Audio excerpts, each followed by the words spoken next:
খেয়ে করবে আয়েশ, আজ বানাবো সুজির পায়েস। সুজির পায়েস বানানোর জন্য প্রথমেই কাজু কুচি, তেজপাতা, এলাচ, কিশমিশ কুচি নিয়ে নিয়েছিলাম। 1.5 লিটার দুধ ফুটিয়ে নিয়েছিলাম। চালের গুঁড়ো আর সুজি নিয়ে নিয়েছিলাম। এবার ফ্রাইং প্যানে ঘিটাকে ঢেলে দেব।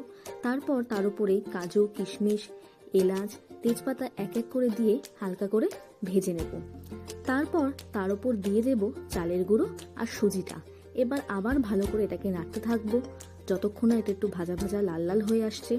এবার যখন লাল লাল হয়ে আসবে তখন তার উপরে আস্তে আস্তে করে দুধটা ঢেলে দেব।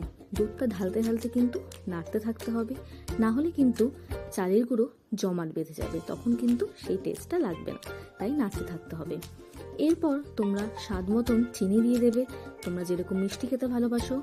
আমি আবার মিল্ক মেডটাও অ্যাড করেছিলাম, যেটা মিষ্টি খাওয়ার একটা দারুণ টেস্ট এনে দেয়। ব্যাস কিছুক্ষণ ফোটালেই রেডি হয়ে যাবে